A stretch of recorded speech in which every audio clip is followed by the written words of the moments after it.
അല്ല, നമ്മളെ പോഡ്കാസ്റ്റിനെ ledger comedy podcast എന്നൊക്കെ പറയാലോ. പക്ഷെ ആക്ച്വലി എന്താ, അഞ്ജലിക്ക് ഒരു പോഡ്കാസ്റ്റ് ഉണ്ട്, പർപ്പിൾ മലയാളം പോഡ്കാസ്റ്റ് എന്ന് പറഞ്ഞിട്ട്. അഞ്ജലിന്റെ സിസ്റ്ററിന്റെ കൂടെ ചെയ്യുന്നതാണ്.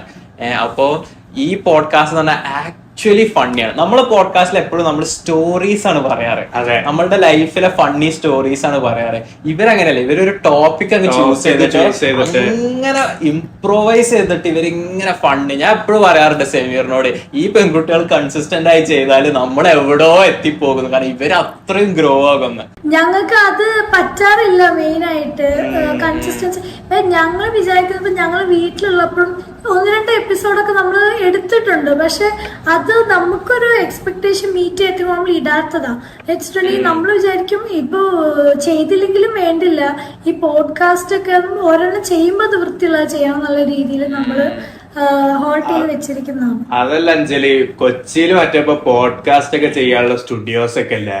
നീ ആഴ്ചയിൽ ഒരു വീക്കെൻഡില് നന്ദനനെ കൊച്ചിക്ക് കൊണ്ടുവന്ന് ആ സ്റ്റുഡിയോയില് പോയി ഒരു 5-6 എപ്പിസോഡ് ഇവിടെ വരുമ്പോഴത്തേക്കുള്ള എന്റെ കയ്യിൽ ചിക്കിലൊക്കെ തീരുമാനം.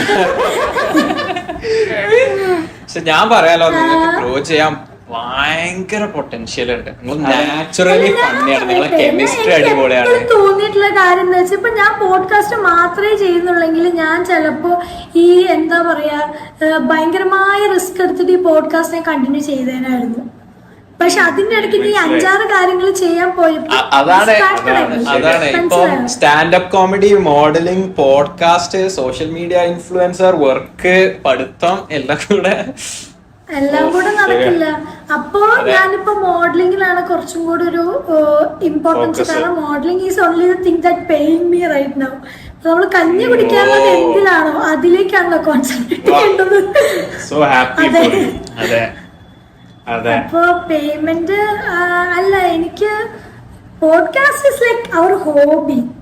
അതിപ്പോ എപ്പോ അതിന് ഒരു ഇമ്പ്രൂവ്മെന്റ് അങ്ങനൊന്നും ഇല്ല. അത് എപ്പോ ഇരുന്നാലും ഞങ്ങക്ക് വരുന്ന സാധനം. പക്ഷെ അതിലൊരു ഓഡിയൻസിനെ നമ്മൾ ഗ്രോ ചെയ്താല് ആ ഓഡിയൻസിന് ഏതിലേക്കും ചാനൽ ചെയ്യാൻ പറ്റും. ഇപ്പൊ സ്റ്റാൻഡപ്പ് കോമഡി എന്ന് പറഞ്ഞല്ലോ, മെസ്സേജ് ഒക്കെ അയക്കാറുണ്ട് ഇടയ്ക്ക് നമ്മുടെ ഇൻബോക്സിൽ, എന്താ പോഡ്കാസ്റ്റ് ഒന്നും ചെയ്യാത്തെന്നൊക്കെ പറഞ്ഞിട്ട്. എന്ത് പറയാനാ, ഞാൻ ഒരുമിച്ച് നിക്കുന്നില്ല. ഉണ്ടെങ്കിൽ തന്നെ 2 ദിവസമൊക്കെ ഉണ്ടാവുള്ളൂ. ആ 2 ദിവസം പോഡ്കാസ്റ്റ് ഒക്കെ എടുക്കാന്ന് വെച്ചാൽ മിക്കവാറും നടക്കില്ല. ഓരോരുത്തരും അതെ, ഇവരുടെ പോഡ്കാസ്റ്റ് ഓഡിയോയില് മാത്രമേ അവൈലബിൾ. ഞാൻ ഏതായാലും ലിങ്ക് ഡിസ്ക്രിപ്ഷനിൽ കൊടുക്കാം, നമ്മളുടെ ഓഡിയൻസിനും കേട്ട് നോക്കാം. ഇത് വൻ ഫണ്ണിയാണ്. കുറെ എപ്പിസോഡ് കേട്ടിട്ട്, പക്ഷെ ഉള്ള എപ്പിസോഡ്സ് നിങ്ങൾ കേട്ട് നോക്കിയാൽ നല്ല രസമാണ്. പിന്നെ ഇവരെ കേട്ടിട്ട് ഇവരെ കൂടെ അങ്ങ് പോരുത്, ഞങ്ങളെ തിരിച്ചു വരണം. അതെ, ഞങ്ങള് ഇല്ലല്ല, എന്റെ പോഡ്കാസ്റ്റ് ആയിട്ട് മിക്കാതെ എന്റെ അനിയത്തിന്റെ ഫാനാവും എല്ലാരും. Really funny. ഞാനല്ല ശരിക്കും ഫണ്ണി, ഞാൻ ഫണ്ണിയേ അല്ല.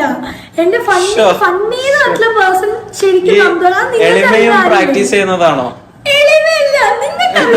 നിങ്ങൾ സംസാരിച്ചിട്ടില്ലേ, അവള് ലൈക്ക് അവൾക്ക് നാച്ചുറലി വാക്കുകളാൽ അവളെങ്ങനെ, പക്ഷെ എന്താ പ്രശ്നം, അവളെങ്ങനെ ഓരോന്ന് പറഞ്ഞിട്ട് അവളുടെ ഉള്ളിൽ നിന്ന് ഫണ്ട് കൊണ്ടുവരാൻ ഞാൻ വേണം.